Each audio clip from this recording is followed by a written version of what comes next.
Welcome friend in my YouTube channel Adzone plus. दोस्तों, हम लोग जो नया टॉपिक के रूप में जो पढ़ने जा रहे हैं, ये टॉपिक हमारा ज्योग्राफी है। ज्योग्राफी का हमने न्यू बैच स्टार्ट किया है। इस न्यू बैच में जैसा कि मैं आपको बताया था कि न्यू बैच में आपको ज्योग्राफी का जीरो लेवल से लास्ट तक, यानी कि एनसीईआरटी बुक फ्रॉम 6 क्लास से लेकर 12 तक ये सारा कंपाइलेशन जो होगा इस सिलेबस में आपको पढ़ाया जाएगा। उसके साथ साथ आपको इसमें यदि ऑप्शनल सब्जेक्ट कोई बच्चे पीसीएस में या सिविल सर्विस के एग्जामिनेशन में रखते हैं या वो ग्रेजुएशन का पेपर देते हैं, जिनका ज्योग्राफी से ऑनर्स कर रहे हो बच्चे, उन बच्चों का सारा कंटेंट यदि वो चाहे तो हमारे इस यूट्यूब चैनल से आपको पूरा का पूरा कंटेंट जरूर प्राप्त होगा। इसलिए आप यदि चाहते हैं कि अपने ग्रेजुएशन की सिलेबस की तैयारी या पीसीएस की तैयारी या सिविल सर्विस की तैयारी के लिए एक कंटेंट ढूंढ रहे हैं आप किसी यूट्यूब चैनल पे, तो आप हमारे यूट्यूब चैनल एडजोन प्लस को सब्सक्राइब करें और इसको जितना भी वीडियो इसमें डाला गया है उसको अधिक से अधिक देखें और शेयर भी करें, क्योंकि ये वीडियो आपके प्रिपरेशन में काफ़ी कारगर साबित होगा और आपके भविष्य के लिए काफ़ी फायदा होगा, क्योंकि ये वीडियो काफ़ी प्रैक्टिकली रूप से सिंपल भाषा में बनाया जा रहा है, बताया जा रहा है, जिसमें कि आप यदि इस वीडियो को देखते हैं तो आपको जो भी चीज़ पढ़ाया जाएगा, ज्योग्राफी में जो भी टॉपिक है, कंटेंट है, वो टॉपिक आपको आसानी से डेफिनेटली समझ में आएगा। हम लोग प्रोमिस कर रहे हैं आपसे कि वीडियो जब आप देखेंगे तो डेफिनेटली आपको ये जितने भी टॉपिक पढ़ाया जाएगा वो जरूर समझ में आएगा। तो लास्ट क्लास में हमने जो कल का क्लास किया था, उस क्लास में हम लोग अभी स्टार्ट ही किए हैं ज्योग्राफी का इंट्रोडक्शन, कि ज्योग्राफी रियल में है क्या। ज्योग्राफी का इंट्रोडक्शन से हमने स्टार्ट किया है कि ज्योग्राफी का परिभाषा क्या है, ज्योग्राफी किसको कहते हैं, ज्योग्राफी में क्या पढ़ना होता है, और ज्योग्राफी को कब से एक सब्जेक्ट के रूप में पढ़ाया जाने लगा है। इस चीज़ का डिस्कशन जो है हमने लास्ट क्लास में, कल के क्लास में ऑलरेडी देख चुके हैं। आज उसका जो शेष पोर्शन है वह है क्लासिफिकेशन ऑफ ज्योग्राफी। जब ज्योग्राफी को इंस्टीट्यूशनली फॉर्म में, दैट मीन्स जब ज्योग्राफी को एक संस्थागत तरीका से अध्ययन किया जाने लगा, तो उसके बाद ज्योग्राफी को क्लासिफाइड किया गया। ज्योग्राफी का क्लासिफिकेशन मतलब कि ज्योग्राफी को कई रूपों में पढ़ा जाने लगा, ताकि ज्योग्राफी में यानी कि अर्थ पर होने वाले जितने भी नेचुरल फिनोमिनन है, यानी कि प्राकृतिक घटनाएं हैं, उन घटनाओं को आसानी से समझने के लिए उनको अलग अलग ग्रुप में बांट दिया गया है, जिसको कहते हैं हम लोग क्लासिफिकेशन ऑफ ज्योग्राफी।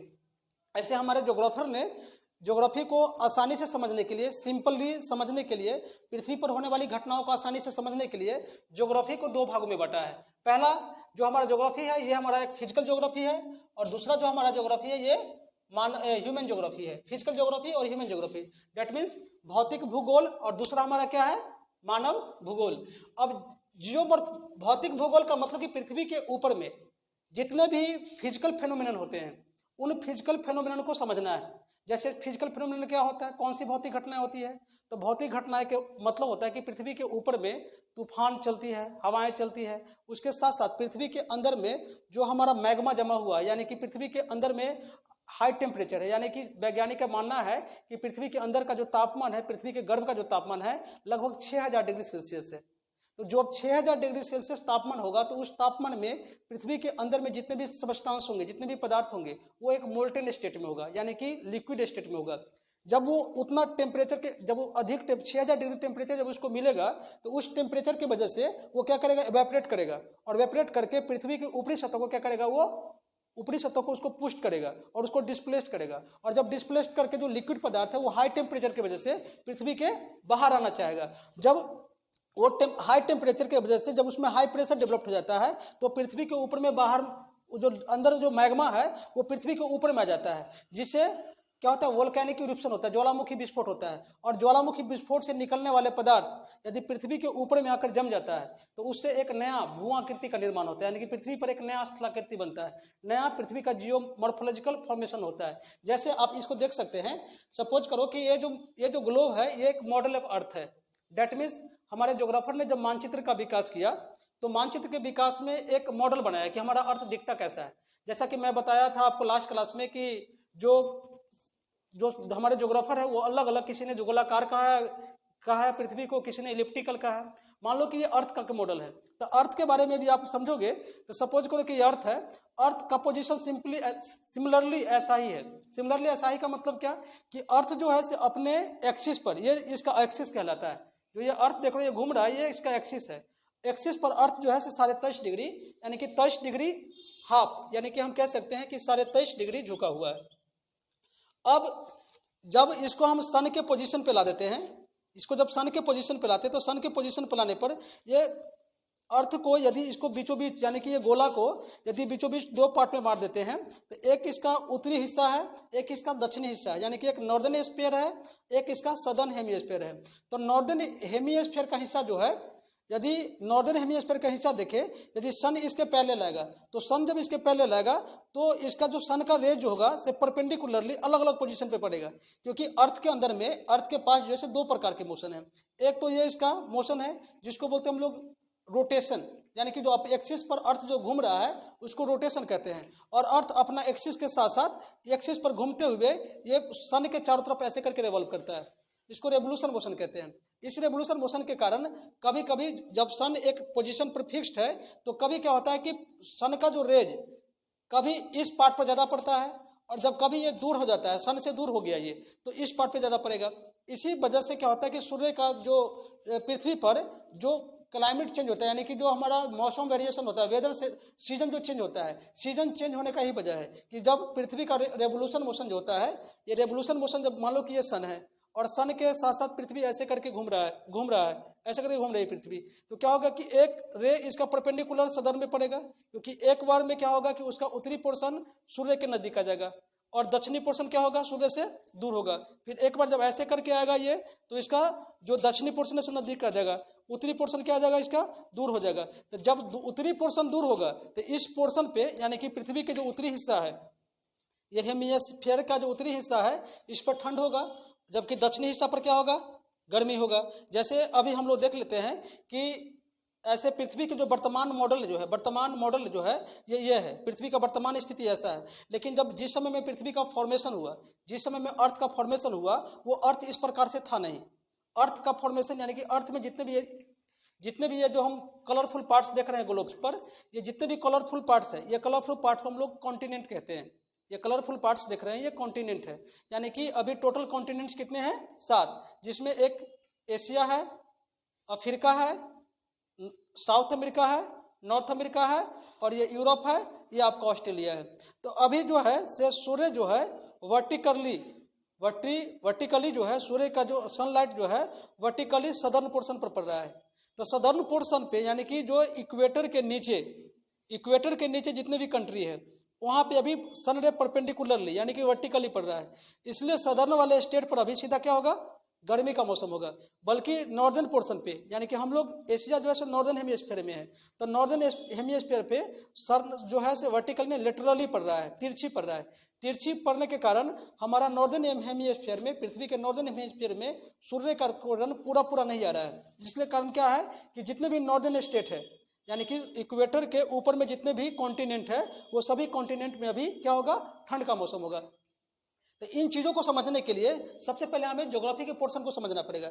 जैसे हम देख रहे हैं कि जैसे फिजिकल ज्योग्राफी में जितने भी पृथ्वी के ऊपर में, ये पृथ्वी है, तो पृथ्वी के ऊपर में सब एक जैसा प्लेन नहीं है, जैसा कि हम लोग देख रहे हैं यहाँ पर पृथ्वी के कुछ पोर्शन का कुछ हिस्सा उठा हुआ है, कुछ हिस्सा धंसा हुआ है, कुछ हिस्सा पानी है। तो इन सभी चीज़ों का जो एक कंप्लीट फॉर्म है, जो इंटीग्रेटेड फॉर्म है, वो सभी के सभी को हम लोग एक फिजिकल फॉर्मेशन में पढ़ते हैं, फिजिकल ज्योग्राफी में पढ़ते हैं। फिजिकल ज्योग्राफी में पढ़ने के लिए सबसे पहले हमें ध्यान रखना पड़ेगा, जैसे माउंटेन का फॉर्मेशन हो गया, या जो समुद्र के अंदर में जैसे समुद्री लहर चल रही है, या जो हमारा जो सी का फॉर्मेशन है या माउंटेन का फॉर्मेशन है, ये सभी के सभी चीज़ें हम लोग किस में पढ़ेंगे, फिजिकल ज्योग्राफी के तहत में हम लोग पढ़ते हैं। तो थोड़ा सा हम लोग एक चीज़ बता दें आपको कि फिजिकल ज्योग्राफी का ये कितने हिस्से हैं, ये कई क्लासिफिकेशन किया गया है। सबसे पहले जो इसमें क्लासिफिकेशन किया गया है जियोमॉर्फोलॉजी फिजिकल ज्योग्राफी का एक ऐसा पार्ट्स है जिसमें हम अर्थ के अंदर में होने वाली एक्टिविटी और इंटरनल पोर्शन ऑफ अर्थ के बारे में डिटेल से स्टडी करते हैं। यानी कि जो हमारा ये अर्थ का मॉडल है, ये अर्थ के मॉडल में इसकी संरचना अलग है। जैसे पृथ्वी का जो रेडियस जो है लगभग 6400 किलोमीटर है, 6400 किलोमीटर पृथ्वी का रेडियस है, यानी कि पृथ्वी अंदर में काफ़ी गहरा है। यानी कि 12800 किलोमीटर यदि पृथ्वी के इस पोर्शन से हम दूसरे पोर्शन में निकलना चाहे तो 12800 किलोमीटर की दूरी हमें तय करना पड़ेगा। इसका मतलब है कि पृथ्वी के अंदर में कुछ डेप्थ है, तो उस डेप्थ में क्या क्या चीज़ है और उसके अंदर वाले जो पदार्थ हैं वो किस प्रकार से ऊपर में आ रहे हैं, उसके अंदर में कितना जियोमॉर्फिक प्रोसेस, मतलब किसने वोल्केनिक इरप्शन या अर्थक्वेक, किस प्रकार से ये घटनाएं होती है, उन चीजों के बारे में हम लोग किस में पढ़ते हैं, हम लोग भूगर्भ यानी जियोमॉर्फोलॉजी में पढ़ते हैं। यानी कि पृथ्वी के अंदर का स्ट्रक्चर, पृथ्वी के अंदर की बनावट कैसा है, और पृथ्वी के अंदर की बनावट के साथ साथ जो पृथ्वी के अंदर वाला पदार्थ है वो ज्वालामुखी विस्फोट से या वोल्केनिक या अर्थक्वेक के माध्यम से पृथ्वी के ऊपर में, पृथ्वी के भूतल में किस प्रकार से भूचाल ला रहा है, किस प्रकार से इफेक्ट डाल रहा है, उन सभी चीजों का स्टडी हम लोग किस में करते हैं, जियोमॉर्फोलॉजी में। फिर क्लाइमेटोलॉजी में, क्लाइमेटोलॉजी में क्या होता है कि मान लो ये अर्थ है, तो अर्थ के ऊपर में जैसे समुद्र है और ये स्थलाकृति है। स्थलाकृति मीन्स ये जो हमारा जो लिथोस्फीयर है, तो लिथोस्फीयर पे तेज से हवाएं चलेंगी। साथ साथ जो ये हमारा वाटर बॉडी है, तो वाटर बॉडी सूर्य के तापमान के कारण जो सन का एनर्जी आ रहा है, उस सन के एनर्जी के कारण क्या होगा, वो तपेगा और एवेपोरेट होगा, एवेपोरेट होकर बादल बनाएगा। और जब टेम्परेचर, जैसा मैं बताया अभी कि सन का टेम्परेचर जो है से हमेशा एक जैसा नहीं होता है। कभी सन जो वर्टिकली अपना पूरा का पूरा ऊर्जा सदर्न पार्ट में देगा, तो कभी नॉर्दर्न पार्ट में देगा, यानी कभी दक्षिणी हिस्सा में उसका पूरा का पूरा उड़ जाएगा, कभी उत्तरी हिस्सा में आएगा। और समय समय पर हर समय में उसका पोजीशन क्या होता है, बदलते रहता है। जब अर्थ का पोजीशन समय समय पर बदलेगा, तो मान लो कि सन यहाँ पर वर्टिकली पड़ रहा है इस पोजीशन पे, जब इस पोजीशन पर सन वर्टिकली पड़ेगा, सूर्य का रोशनी सीधा सीधा आएगा, तो यहाँ पर तिरछी पड़ेगा, यहाँ पर तिरछी पड़ेगा। तो इसके वजह से क्या होगा कि यहाँ वाला पोर्शन काफी गर्म हो जाएगा, ये वाला पोर्शन ठंडा रहेगा, नीचे वाला पोर्शन भी ठंडा होगा। गर्मी ज्यादा होने की वजह से इस पोर्शन पे, इस वाला हिस्सा पे क्या होगा कि सभी हवा गर्म होकर यहाँ से खाली हो जाएगा, यानी कि यहाँ पर लो प्रेशर बेल्ट बन जाएगा, प्रेशर कम हो जाएंगे। जबकि ऊपर वाले और नीचे वाले हिस्से पर प्रेशर क्या हो जाएगा, ज्यादा हो जाएगा। जब दोनों तरफ में प्रेशर ज्यादा कम हो जाएगा, तो इससे हवाएं चलेंगी, और ये हवाएं हमेशा जो चलती है हाई प्रेशर से लो प्रेशर। तो हाई प्रेशर यहाँ डेवलप हो रहा है, लो प्रेशर यहाँ डेवलप होगा, तो हवाएं ऐसे करके चलेगी। उसी प्रकार से मान लो कि सन माने कि वर्टिकली यहाँ पड़ रहा है, तो यहाँ पर गर्म हो जाएगा, इसके आसपास के रीजन ठंडा हो जाएंगे। यहाँ पर प्रेशर क्या होगा, कम, यहाँ पर प्रेशर क्या हो जाएगा, ज्यादा, तो हवाएं उल्टा चलेगी। हवाएं उल्टा चलेगी तो ये जो हवाएं चलेगी, तो ये जो यहाँ पर जो सूर्य जो गर्म कर रहा है ये समुद्री पार्ट को, यहाँ से पानी का ड्रॉप लेकर ऊपर की ओर जाएगा, जिससे क्या होगा, ऊपर में क्लाइमेट में काफी चेंज आ जाएंगे। तो कभी बादल लगा देगा, कभी मौसम में तूफान तुरंत तेज से हवा चलने लगेगी, कभी हवा स्लो हो जाएगी, कभी साइक्लोन जैसी प्रक्रिया हो जाएगी। तो ये जो हमारा टेम्परेचर, प्रेशर, देखते कि जब हम लोग मेट्रोलॉजी में जो हमारा मौसम विभाग जो है समय समय पर मोबाइल में भी हम लोग तापमान देखते रहते हैं, दबाव देखते रहते हैं, मॉइस्चर देखते रहते हैं। तो ये चीज कैसे होता है, तो इन चीजों का अध्ययन क्लाइमेटोलॉजी में किया जाता है कि कब हमारे पृथ्वी के किस हिस्सा का माने किस हिस्सा पर कितना तापमान होगा, कितना दबाव होगा, कितना प्रेशर होगा। इन चीजों का स्टडी किस में करेंगे, हम लोग क्लाइमेटोलॉजी में करेंगे। उसी प्रकार से हाइड्रोलॉजी, हाइड्रोग्राफी, जैसे पृथ्वी के जो 29% हिस्सा है वो केवल स्थल है। ये जो हिस्सा जो देख कलरफुल पार्ट जो है ये केवल स्थल है, अदरवाइज ये सारा हिस्सा क्या है, पानी है। तो पानी वाला हिस्सा है, तो ये स्थलाकृति, ये पानी का हिस्सा में ये तो ओशनों का फॉर्मेशन, ओशन माने समुद्र कैसे बना उसके बारे में पढ़ते हैं। लेकिन ये पानी हमारे ऊपर में, पृथ्वी के ऊपर में पानी केवल समुद्र में नहीं बल्कि स्थल भाग में भी है, जो रिवर्स के रूप में या ग्राउंड वाटर के रूप में डिपोजिट है। तो वो रिवर्स के रूप में या ग्राउंड वाटर के रूप में जो प्योर वाटर जो हमारे वहाँ पर डिपोजिट है, उन चीज़ों का स्टडी हम लोग वाटर प्रोफाइल की स्टडी किस में करते हैं, हाइड्रोलॉजी या हाइड्रोग्राफी में करते हैं। उसी प्रकार से ओशनोग्राफी, ये ओशन का फॉर्मेशन कैसे हुआ, जैसे ये स्थलाकृति है, ये हमारा स्थल पोर्शन है, ये हमारा समुद्री पोर्शन है। ये समुद्र बना कैसे, समुद्र बना कब, और ये हमेशा पानी में क्यों रहता है। समुद्र में माने समुद्र का जो जिस प्रकार से पृथ्वी के ऊपर में पहाड़े हैं, कहीं पर पठार है, कहीं पर प्लेन एरिया है, कहीं पर नदियां बहती है, क्या समुद्र के अंदर में भी वैसा ही है। तो समुद्र की पूरी संरचना, समुद्र की बनावट कैसी है, किस प्रकार से समुद्र बना हुआ है, समुद्र का जो अंदर में उसका फीचर कैसा है, जो इसका जो भू स्ट्रक्चर कैसा है, उसका स्टडी हम लोग किसमें करते हैं, समुद्री विज्ञान के अंदर में करते हैं, यानी कि ओशनोग्राफी में करते हैं। उसी प्रकार से पेट्रोलॉजी में जैसे मैं बताया कि अभी की पूरे पृथ्वी पर पूरा का पूरा जैसे एक जैसा आकृति नहीं है, कहीं पर माउंटेन्स है, कहीं पर पठार है। जैसे भारत और नेपाल के बॉर्डर पे आसपास में जो हमारा एक बहुत बड़ा जो पहाड़ है वो हिमालय पहाड़ है। हिमालय में दुनिया का सबसे बड़ा पीक जो है से माउंट एवरेस्ट है। तो वो पठार के रॉक्स को यदि हम ले ले, यदि हम पूरे वो जो हिमालय पहाड़ है उस हिमालय पहाड़ की यदि एज को हम कैलकुलेट करना चाहे तो उसका स्टडी करना किस में पढ़ते हैं हम लोग, पेट्रोलॉजी में। यानी किसी चट्टान का एज निकलना, उसके अंदर में कौन कौन से कंपोजिशन है, कौन कौन से केमिकल्स है, उन सभी चीज़ों का स्टडी जिसमें करते हैं उसको पेट्रोलॉजी कहते हैं, यानी ज्योग्राफी कहते हैं। फिर बात आती है कि भाई मृदा, जो पृथ्वी के ऊपर में हम लोग जहाँ रहते हैं, कृषि एक्टिविटी बड़े पैमाने पर होता है और एग्रीकल्चर एक्टिविटी होने के लिए मिट्टी चाहिए। तो सबसे पहले पेट्रोलॉजी माने मृदा बनता कैसे, मृदा का प्रोफाइल क्या है, मृदा पढ़ने की प्रक्रिया पूरा क्या है। तो पूरे मिट्टी बनने की प्रक्रिया हम लोग पेट्रोलॉजी में पढ़ते हैं। मिट्टी में कौन कौन कंपोजिशन पाया जाता है, कौन कौन कंटेंट्स होते हैं, वो सारे चीज का स्टडी हम लोग किसमें करते हैं, पेट्रोलॉजी के अंदर में करते हैं। फिर आता है एनवायरमेंटल साइंस। एनवायरमेंटल साइंस से पहले आप देखिए कि एक पैलियो जियोग्राफी है। ये पैलियो जियोग्राफी क्या होता है, ये पैलियो जियोग्राफी का मतलब पुरातात्विक विज्ञान। जैसे जिस प्रकार से धीरे धीरे ज्योग्राफी विकास किया, तो हमारे जो ज्योग्राफी का जिस प्रकार से डेवलपमेंट हुआ, तो मनुष्य ने सोचना शुरू कर दिया कि पुराने समय से, जब से मानव संस्कृति का विकास हुआ है पृथ्वी पर, जब से ह्यूमन कल्चर डेवलप्ड हुआ है, ह्यूमन सोसाइटी डेवलप किया है, तो ह्यूमन सोसाइटी किस प्रकार से अपना शासन व्यवस्था चलाया, कल्चर का डेवलपमेंट कैसे किया। तो मान लो कि आज से 10,000 साल पहले, चाहे 1,00,000 साल पहले मनुष्य पृथ्वी पर रहना शुरू किया, तो उस समय में वो किस प्रकार से रहता था, उन चीज़ों का अवशेष अभी आसानी से नहीं मिल पाता है। तो उन चीज़ों के अवशेष प्राप्त करके जो नया हिस्ट्री का फॉर्मेशन करने के लिए हमारे मनुष्य जो है, यानी कि वैज्ञानिक जो है, पृथ्वी के अंदर में जहाँ जहाँ पर कोई कोई पुराना कल्चर का अवशेष मिलता है, तो पृथ्वी के विभिन्न हिस्सों पर जाकर खुदाई करता है और खुदाई करके वहाँ से जो अवशेष मिल गया उसको कार्बन डेटिंग के प्रयोग करके उसका एज कैलकुलेट कर लेता है और उस एज के माध्यम से क्या करता है कि एक नया हिस्ट्री का फॉर्मेशन करता है, जिसको हम लोग पैलियो जियोग्राफी में स्टडी करते हैं। इसमें हमारे देश में भी जो ministry of art and culture के अंदर में ASI, archaeological survey of India, जो भारत में इतिहास को लिखता है। जैसे कहीं पर चले जाओगे, मान लो कि हम लोग जाते हैं रेड फोर्ट पे घूमने के लिए, तो रेड फोर्ट पे जाने से पहले एक टिकट लेना पड़ता है 30-40 रुपए का। उस पर लिखा होता है ASI, archaeological survey of India. वो भारत सरकार के मिनिस्ट्री ऑफ कल्चर डिपार्टमेंट जो है, वो ASI उसका डिपार्टमेंट है, वो इसका पूरा खनन करने का पूरा निर्माण काम करता है। इसमें एक सबसे इंपॉर्टेंट है बायोजियोग्राफी। बायोजियोग्राफी का मतलब कि पृथ्वी के अंदर में, हम लोग पृथ्वी के ऊपर में वायुमंडल तो बन गया, जल भी आ गया, मृदा भी आ गया और हवाएं भी हैं और एलिमेंट्स भी हैं। तो इन एलिमेंट्स के बीच में मनुष्य का और जीव जंतु का बहुत बड़ा इंटरेक्शन है।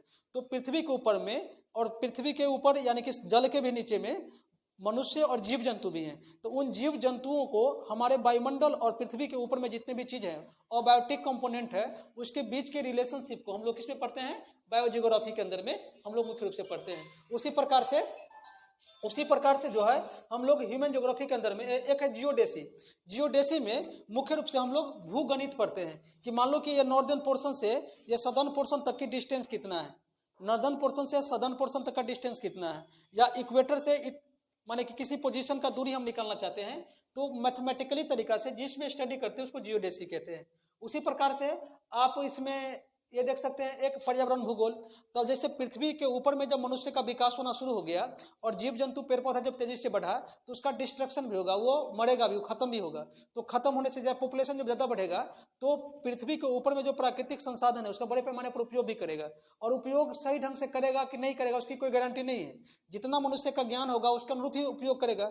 यदि पृथ्वी पर जो संसाधन ईश्वर ने बनाया है, प्रकृति ने बनाया है, यदि उन संसाधनों को सही मायने में उपयोग नहीं किया जाता है और सही ढंग से प्रयोग नहीं किया जाएगा, तो उस परिस्थिति में पृथ्वी के ऊपर में एक डिसबैलेंस क्रिएट होगा, यानी कि असंतुलन क्रिएट होगा, उत्पन्न होगा। उसी असंतुलन को प्रबंध करने की जो प्रक्रिया है और उस असंतुलन को कारण को समझने की प्रक्रिया और प्रक्रिया को हम लोग एनवायरमेंटल साइंस में पढ़ते हैं, यानी कि पर्यावरण भूगोल में पढ़ते हैं कि कोई डिसबैलेंस पृथ्वी पर क्यों क्रिएट हो रहा है और उसकी समाधान कैसे किया जा सकता है, उसके बारे में डिटेल स्टडी किसमें करते हैं, ये एनवायरमेंटल साइंस में करते हैं। उसी प्रकार से आप यहाँ पर देख सकते हैं मानव भूगोल।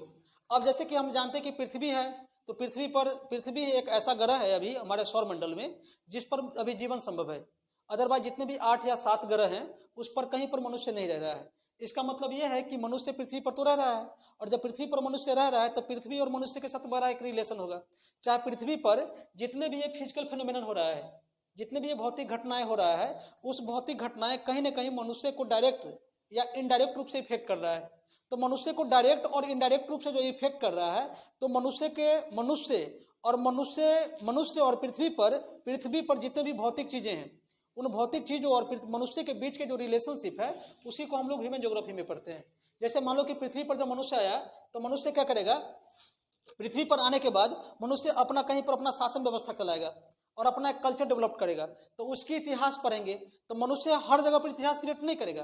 कहीं कहीं पर एक जो लोकेशन है जो प्राचीन समय से यानी कि एंशिएंट टाइम से मेडिवल टाइम में और अभी अपना कुछ नया नया फॉर्मेशन किया है, तो उसको हम लोग यदि पढ़ते हैं समय समय पर कि कहाँ पर कौन कल्चर और सिविलाइजेशन डेवलप्ड हुआ, उसके बारे में यदि पढ़ेंगे पृथ्वी पर, तो उसको किस चीज में करते हैं हम लोग? हिस्ट्रिकल ज्योग्राफी कहते हैं। हिस्टोरिकल यानी कि ऐतिहासिक भूगोल के अंदर में पढ़ते हैं।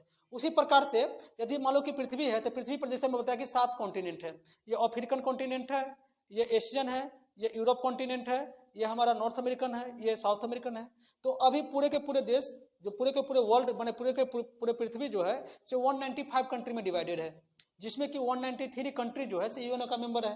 तो अब ये सभी कंट्री का अपना एक जियो पॉलिटिक्स होता है, अपना एक डिप्लोमेसी और राजनीति होता है कि हम कैसे शासन करना है, हमारा रूल रेगुलेशन कैसा होगा, हमारे देश में किसकी सरकार होगा, हम पब्लिक को कैसे शासन करेंगे, पब्लिक को कैसा सुविधा देंगे। तो इन चीज़ों के बारे में यदि हम पढ़ते हैं एक मैप के थ्रू, तो उसको हम लोग पॉलिटिकल माने कि पॉलिटिकल ज्योग्राफी कहते हैं। उसी प्रकार से इकोनॉमिकल ज्योग्राफी, जैसे मैं बताया कि पृथ्वी है, पृथ्वी पर ही सारा संसाधन है। जितने भी संसाधन हम देख रहे हैं, या वो एग्रीकल्चर एक्टिविटी हो, या हमारा माइनिंग का एक्टिविटी हो, या पशुपालन हो, या फिशरी हो, सब का सब पृथ्वी पर ही हो रहा है, या ट्रांसपोर्टेशन का काम हो, या सर्विस सेक्टर हो। तो जितने भी सेक्टर यानी पृथ्वी को हम इन चीज़ों को जोड़ कर यदि पढ़ते हैं कि संसाधन के दृष्टिकोण से पढ़ते हैं कि कहाँ पर कोयला का खान होगा, कहाँ पर पेट्रोल का खान होगा, कहाँ पर किस प्रकार की कृषि की जाएंगी, कहाँ पर एग्रीकल्चर एक्टिविटी होगा, कहाँ पर एनिमल हस्बेंड्री होगा। तो इन चीज़ों का स्टडी हम लोग किस में करते हैं? इकोनॉमिकल ज्योग्राफी में। उसी प्रकार से सोशल ज्योग्राफी है। सोशल ज्योग्राफी में हम विभिन्न प्रकार के जो सोसाइटी माने सोशल फॉर्मेशन है, जैसे एजुकेशन कहाँ पर ज़्यादा है, हेल्थ फैसिलिटी कहाँ पर अच्छा है, यदि उसको हम वर्ल्ड वाइड कंपेरिजन करते हैं या देश में स्टेट वाइड कंपेरिजन करते हैं, तो एक पॉलिटिकल माने कि एक मैप के थ्रू उसको हम लोग स्टडी करते हैं, तो उसको हम लोग क्या बोलते हैं? सोशल ज्योग्राफी में पढ़ते हैं। उसी प्रकार से पॉपुलेशन ज्योग्राफी है। पॉपुलेशन ज्योग्राफी यानी कि अर्थ, जैसे पॉपुलेशन जो है से पॉपुलेशन रहने का भी कुछ फैक्टर्स होते हैं।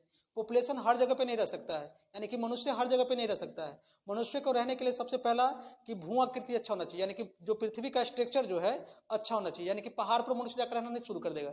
दूसरी बात कि मनुष्य वहां पर रहना पसंद करता है जहां पर रिसोर्स अवेलेबल हो, यानी कि कृषि करने की सुविधा हो या अन्य संसाधन मौजूद हो, फैक्ट्री इंडस्ट्री हो, वहां पर मनुष्य रहना पसंद करता है। या तीसरा कारण उसका होता है कि उसके अनुरूप जलवायु होना चाहिए। यदि उसके अनुरूप जलवायु नहीं होगा तो मनुष्य वहां पर रहना शुरू नहीं करेगा। तो इसलिए जो हमारा जो पॉपुलेशन जो है, यानी कि पॉपुलेशन कहाँ पर ज़्यादा होगा और पूरे विश्व में पूरे पृथ्वी पर पॉपुलेशन किस क्षेत्र में ज़्यादा होगा, किस क्षेत्र में कम होगा, किस देश में पॉपुलेशन ज़्यादा होगा, वहाँ पर होगा तो क्यों ज़्यादा होगा, इन सभी चीज़ों के बारे में डिटेल जो स्टडी करते हैं। जब पॉपुलेशन ज़्यादा हो गया तो उससे क्या प्रभाव पड़ सकता है, उसका मैनेजमेंट कैसे करेंगे, इन सभी चीज़ों का स्टडी हम लोग किसमें पढ़ते हैं? जनसंख्या भूगोल यानी कि पॉपुलेशन ज्योग्राफी में पढ़ते हैं। उसके बाद हेल्थ ज्योग्राफी, हेल्थ फैसिलिटी के बारे में कि यानी कि जो हमारे पास प्राइमरी हेल्थ किस प्रकार से होना चाहिए, सेकेंडरी हेल्थ किस प्रकार से होना चाहिए, टर्सरी हेल्थ किस प्रकार से होना चाहिए, इन सभी चीज़ों के बारे में किस में स्टडी करते हैं हम लोग? हेल्थ ज्योग्राफी और सोशल ज्योग्राफी में करते हैं। उसी प्रकार से हमारा एक कल्चर है,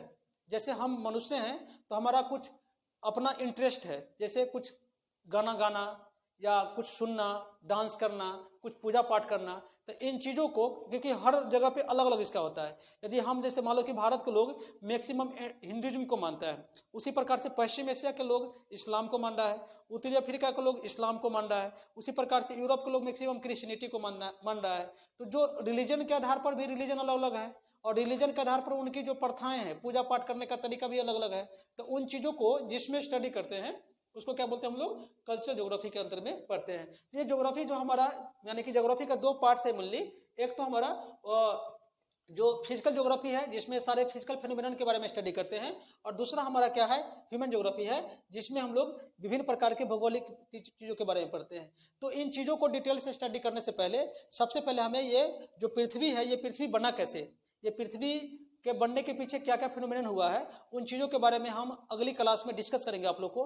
उसमें हम लोग पढ़ेंगे पहले कॉस्मोलॉजी, कॉस्मोलॉजी या एस्ट्रोलॉजी उसको कहते हैं, कि हम लोग खगोल यानी जो हमारा जो ब्रह्मांड है, ब्रह्मांड का निर्माण कैसे हुआ, ब्रह्मांड से फिर तारामंडल का निर्माण कैसे हुआ, फिर सूर्य का निर्माण कैसे हुआ, फिर सूर्य के बाद पृथ्वी का निर्माण कैसे हुआ। जब पृथ्वी तक हम लोग पहुंच जाएंगे तो पृथ्वी के बाद हम लोग पूरे अच्छी तरह से जितने भी टॉपिक के बारे में हम यहाँ पर डिस्कस आपके साथ किए हैं, उन सभी टॉपिक के बारे में हम लोग बारी बारी से एक एक बुक के तरह, एक एक किताब के तरह उसको हम लोग बारी बारी से पढ़ेंगे। जियोमॉर्फोलॉजी बहुत लंबा टॉपिक चलेगा। ये जियोमॉर्फोलॉजी बहुत बड़ा एक किताब के रूप में है, जिसमें पृथ्वी की संरचना से लेकर बाहरी चीजों के बारे में बताएंगे। उसी प्रकार से हर टॉपिक को आपको डिटेल से बताया जाएगा। इसलिए यह हमारे वीडियो के साथ आप लोग जरूर बने रहे, और आपको जितने भी टॉपिक हम अभी लिखाए हैं ये सभी सब्जेक्ट के रूप में आपको पूरा का पूरा कंटेंट आपको जरूर दिया जाएगा। और आपको ये चीजें आने वाले समय में आप किसी भी चीज की तैयारी करें, यदि ग्रेजुएशन कर रहे हैं तब पर भी, यदि किसी कॉम्पिटेटिव एग्जाम की तैयारी कर रहे हैं, तो इसका कंटेंट आपको हमारे यूट्यूब चैनल पर अवेलेबल रहेगा, इसलिए जरूर देखें। Thank you so much watching this video.